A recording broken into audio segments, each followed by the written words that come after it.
OpenAI made Codex way simpler with the Codex app for Mac. No more CLI setup, no complex interface stress. And if you live in VS Code, you can jump in even faster. Just select the VS Code extension and it automatically installs in Visual Studio. You just go to the official Codex page, pick the VS Code extension and it installs for you. Then open VS Code, go to settings, sign in with GPT account and you are basically done. You can select the models as per your requirements. Here is the thing, you don't need an API key for this flow. You are using your ChatGPT plan limits instead. After login, you choose your model inside the extension and start building. I tested it by making simple HTML snake game and then I kept iterating. Cleaner UI, better feel, smoother look. It's kind of build fast, fix fast loop that actually feels fun. Now the big takeaway is limits depends on your plan and they reset on rolling window. For ChatGPT Plus, you get 40 to 225 local messages per 5 hours. For the full breakdown, read the full article on Binaryverse AI. Link is given in the description. Now let's jump into the detailed presentation.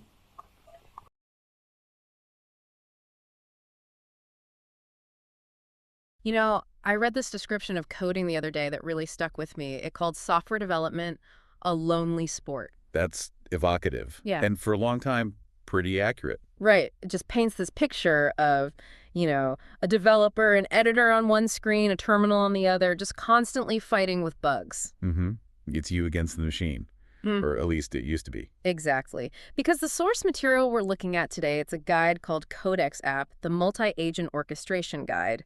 It basically argues that the lonely sport era is over. Completely. The bottleneck isn't typing speed anymore. It shifted. Now it's about orchestration. Right. And that's the central idea here. It's 2026.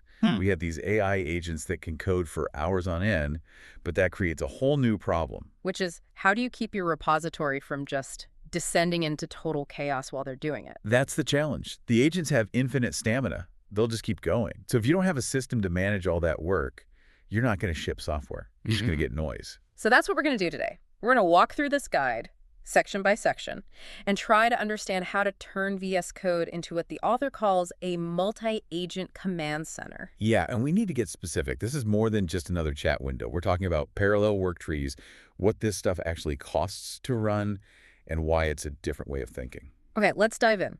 The guide opens with a 60-second overview that proposes a new model for how we work. It says we need 3 distinct surfaces. Yeah, one to coordinate, one to edit, and one to verify. It's about separating the different speeds of work. So what's the first surface? That's your VS Code extension. Think of it as your normal editor context. It's for the fast stuff. Like, I need to fix this one function right now. Exactly. Tight loops, quick feedback. But then there's the second surface, the Codex app itself, the desktop app. And that's the command center. That's the command center. It's not for typing code. It's for supervising. It's where you go to run multiple tasks in parallel. So I could be fixing a bug, updating docs, and writing a test case all at the same time. As separate threads in a review queue. Okay. And then the third surface is the cloud. For the really heavy lifting. Right. The 20-minute refactor job, you don't want burning up your laptop battery. You just offload it and come back later. There's a line in the guide here that I just love. It says the goal is to ship faster by delegating in parallel than reviewing like a human who likes sleeping at night. That sleeping at night part is doing a lot of work there. It's all about avoiding that 3 a.m. panic to fix merge conflicts. Which brings us to what this tool actually is. The guide calls it a coordination layer, but I think the analogy they use is way better. The intern analogy. Yeah. Treat the AI like an intern with infinite stamina and 0 product context. That is such a critical distinction. People fall into the trap of thinking the AI is a senior engineer. It's not. It doesn't know why you made certain design choices. It's not a mind reader. No. And the guide is really clear about what Codex isn't. It's not a replacement for your IDE. It's not a license to skip tests. And you still have to write the spec. If you don't know what you want to build, the AI is just going to build something. Something weird, probably. But if you treat it like a compiler for your intent, then it's superpower. You give a clear intent, it gives you clean code. Now, a lot of people probably get confused by the setup. The guide has a section on app V's, extension V's, CLI. Like, why do I need 3 different things? It's a fair question. Yeah. They all connect to the same core intelligence, but the guide argues the interface changes your mindset. How so? Well, the extension is sort of bug fix mode. You're in the code, you're reacting. Yeah. But the app, that puts you in proactive mode. You're zooming out. So in the app, I'd ask something bigger, like find every instance of this pattern and write a test for it. Exactly. Something that's too big for a little chat sidebar. And then the CLI is for automation and scripting. Okay, we have to talk about the elephant in the room. Cursor. The guide brings it up. Yep. And it's not a Codex is better argument. It says they're for different moments. The editor moment versus the coordination moment? Precisely. Forks like Cursor are fantastic for that editor moment. Inline edits, changing a variable name. It's very fluid. But Codex is built for the coordination moment, managing multiple isolated tasks in a review queue. So you don't have to choose. No, the guide suggests a hybrid approach. Run the Codex extension inside a Cursor. Use Cursor for the quick edits, but then switch over to the Codex desktop app for the big parallel jobs. Pick the right tool for the job. Makes sense. Okay, what about getting it set up? Availability, is this a Mac-only thing? The desktop app is, yes, it's a Mac first launch. And for Windows and Linux? The extension works everywhere. But for Windows, the guide makes a really strong recommendation. Use WSL. The Windows subsystem for Linux? Why is that so critical? It just avoids so many headaches. The agents are running a lot of Linux-style commands. If you try to do that on a raw Windows file system, you're going to hit weird pathing issues, permission problems. WSL just makes it all work smoothly. Got it. So, setup. The next section promises the fastest setup in VS Code. I'm skeptical. Usually this means I'm about to go hunting for API keys. I was too, but it's actually true. You install VS Code, you install the extension, you sign in with your ChatGPT account. That's it. Wait, really? No API key? For most paid users, no. If you have a Plus or Pro plan, the API access is just included. You don't need a separate OpenAI key for your personal work. So when would I need a key? Only for automation. Like if you're setting up a CI job that runs in the middle of the night or billing a specific client, for your day-to-day coding, you just log in. That's a huge simplification. And it mentions session sync, too. Yeah, that's a nice touch. Yeah. If you start in VS Code and things get complex, you can just open the desktop app and it already knows who you are and what you're working on. Okay, so we're set up. Now for the core of it. Heading 6. The safe loop that keeps you in control. This sounds serious. It is. This is the process that's designed to prevent what the guide calls merge soup. Merge soup. I think I've eaten that before. It's not good. None of us like it. It's what happens when the AI just generates a mountain of code so fast that you lose track of what's changed and nothing works anymore. So what's the ritual to avoid it? It's a 5-step discipline. First, always ask for a plan. Don't just say go. Ask the agent how it's going to solve the problem. That forces a sanity check. It does. Second, implement in an isolated worktree. Don't let it touch your main files. Third, review the diff like a teammate wrote it. Which means you're actually scrutinizing it, not just rubber stamping it. You have to. Yeah. Fourth, run your tests. And fifth, only merge when it's clean. That sounds disciplined, almost boring. It is boring, and that's the whole point. The tools go off the rails when you skip the boring, disciplined parts. This loop slows the AI down to a human reviewable speed. The guide also gives some prompting tips here. Short prompts, strong constraints. That's the key.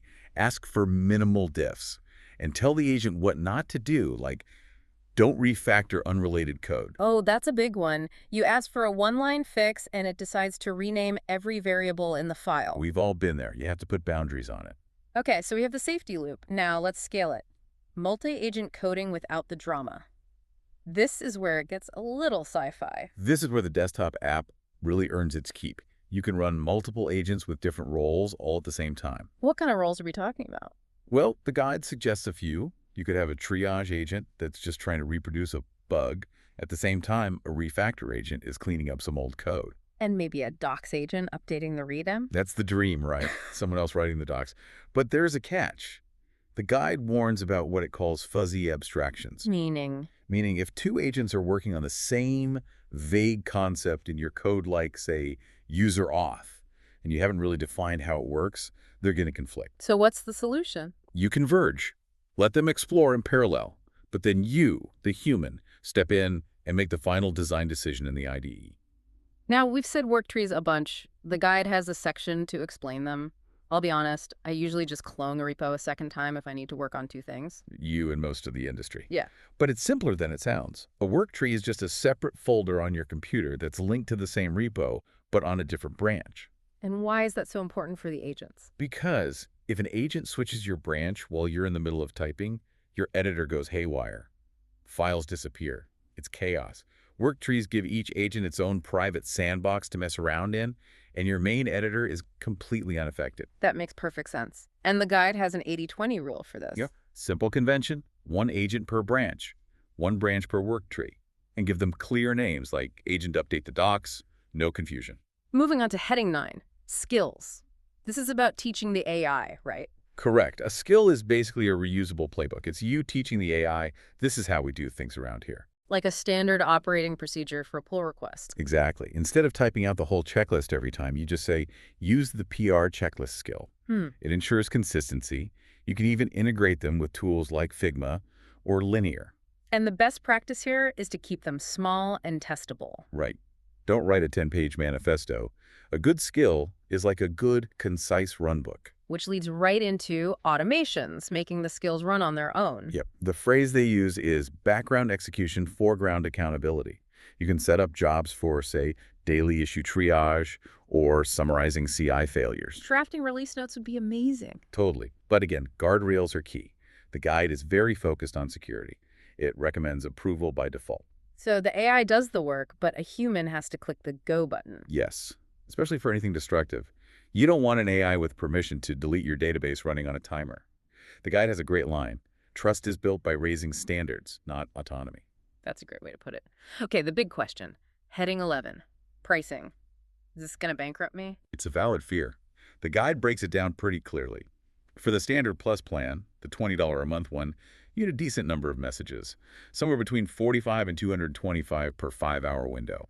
That seems okay for focused work, but maybe not for an all-day session. Exactly. That's what the Pro plan is for. It's $200 a month, but the limits jump way up to 1,500 messages. That's a big jump in price. It is, but it's aimed at daily, professional use. If it saves you even a few hours of engineering time a month, it pays for itself. What about tips for making the credits last longer? Context is the killer.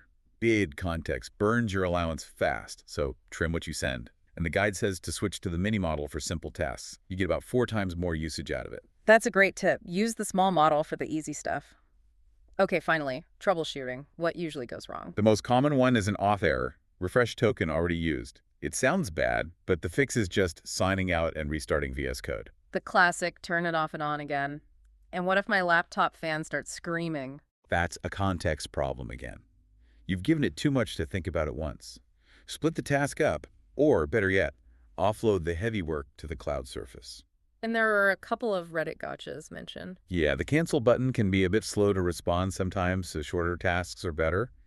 And you have to copy file paths for now instead of dragging and dropping. Small things. Good to know. Okay, let's wrap this up. The closing section is titled, Use the Tool, Don't Worship It. I think that's the most important takeaway. This isn't a magic button that removes the need for engineering discipline. It's a multiplier for it. It forces you to be a better orchestrator. Exactly. To use it well, you have to write cleaner specs.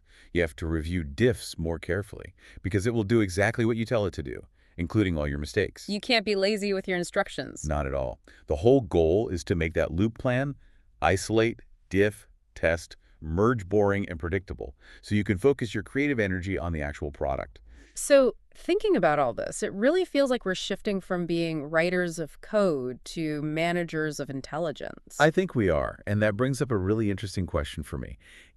We always worry that AI is going to make us lazy, that our skills will atrophy. Right, that's the common fear. But if a tool like this forces us to write better specifications and to be more rigorous in our code reviews and to think more carefully about managing parallel work, then the ironic result could be that our own engineering discipline actually gets better. Exactly. Maybe you have to be an even better engineer to manage the AI effectively than you did to just write the code yourself.